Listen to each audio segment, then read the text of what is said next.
Hey guys, good morning. This is Miss Cry with Syracuse Academy of Science and Citizenship.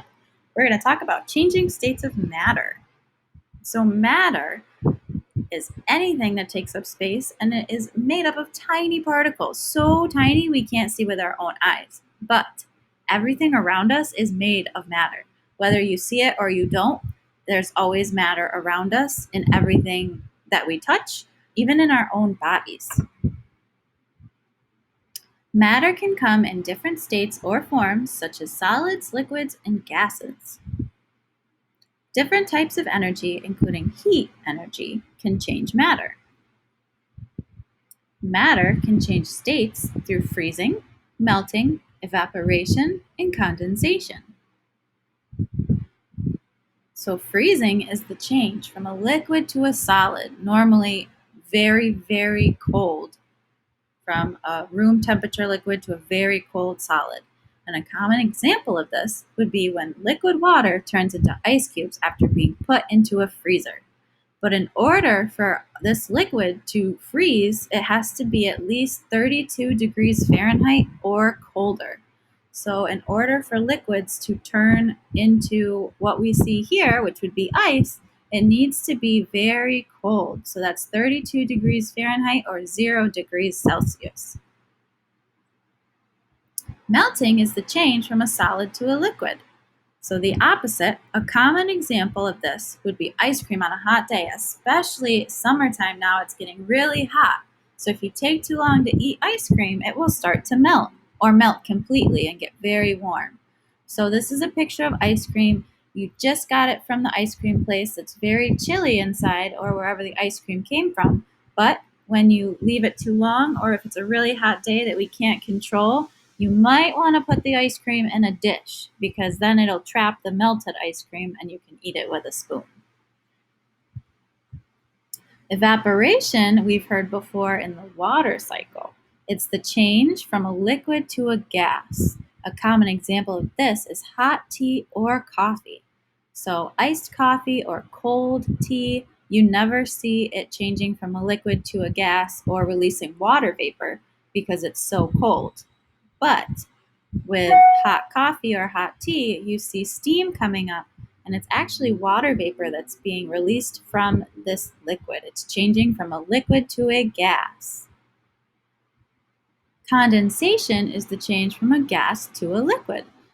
A common example of this would be a glass of cold water or juice on a hot day. Again, this would be very common in summertime now that it's warming up very much.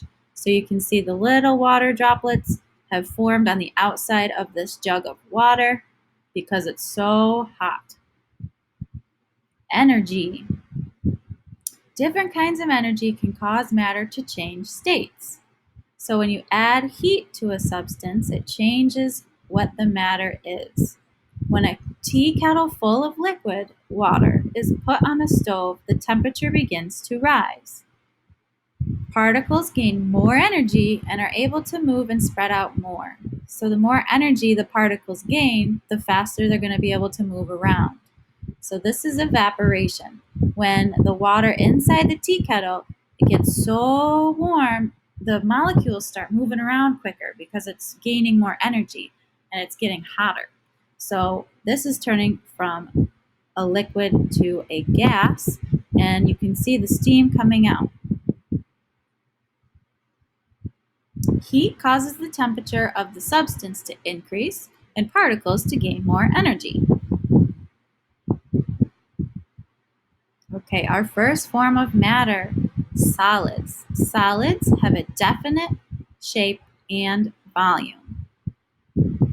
The particles that make up a solid are closely packed together and do not have much space to move, so they keep their shape.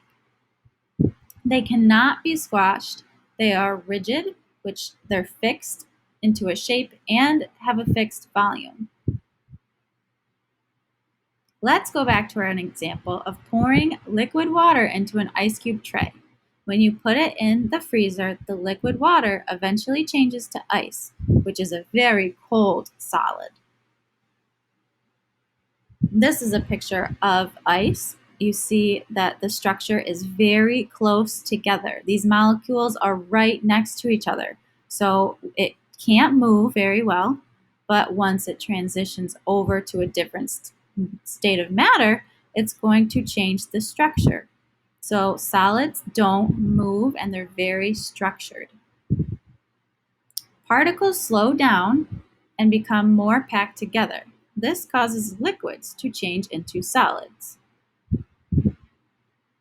When a substance freezes, it loses heat and energy. So we know ice cubes are very cold and it's losing heat and it's losing energy because it's so packed together. It doesn't need energy to move around because it's a solid. Liquids. Liquids flow and do not have a definite shape. So compared to solids, they're not very rigid so they can move around, but there's no fixed shape. But however much water you have will always stay the same unless you take some away. So it has a fixed volume. It's always going to be the same amount that you have. And you can see the particles are a little further apart than solids, but not way too far apart. So it's moving to a different state of matter. Liquids take the shape of their containers. This is really cool. So this is a picture of an ice cube tray, but what can we tell the difference between the first ice cube tray we saw? This looks a little different. So in the first ice cube tray, it was actually in the form of cubes. So that's why the ice formed in the shape of cubes. But if you have a container where you pour liquid in to freeze it into a certain shape, this shape looks like what? An octopus. So you can form ice cubes in the shape of whatever container you pour the liquid into, which is really cool. Or if you're using a different liquid, it doesn't always have to be water. It could be chocolate. So if you melt chocolate correctly, you can actually pour it into different containers in different shapes, and it comes out into this shape is a heart. So you can make little hearts, but you could also do the same with that ice cube tray you had. Liquids can change into gases, but gases can also change into liquids.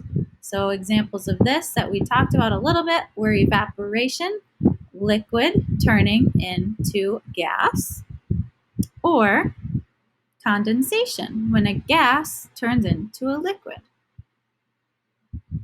The particles that make up a liquid are further apart than solids, as we saw in that one picture above, and they can move around easier. So this allows liquids to flow and spread out. So waterfalls are a really good example of this. They start at the top and they continue to move down because the particles are more spread out and they're able to flow easier. It's not a solid. But if you ever gone hiking near a waterfall when it's really cold enough where it reaches freezing point, if you remember the number I said for freezing point, it's 32 degrees Fahrenheit. So if you see a waterfall when it's 32 degrees Fahrenheit outside or below, the water will actually be frozen, which is pretty cool.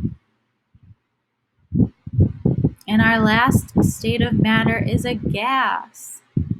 Gases flow and do not have a definite shape. They are not rigid, they have no fixed shape, and they can spread out so far. So they're the furthest spread out of any matter. The particles that make up gases are further apart than liquids. So gases can spread out in all directions to take the whole space of a container. And this circled part is a gas. It's in a cloud. As the temperature gets hotter, gas molecules move more quickly, which means they also have more energy. So they're going to move really fast in the area that they're occupying.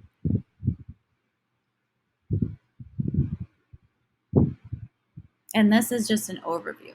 So we have these ice cubes. They have a really strong bond with their molecules. So it's very closely packed and it's not going to move unless they get really hot and they melt into a liquid. And you know what's cool is these ice cubes can actually go from liquid to a gas if it gets hot enough. So the water can melt into a liquid, and the liquid can get hot enough where it turns into water vapor. So water is actually the only molecules that can have all three states of matter, which is so cool to me.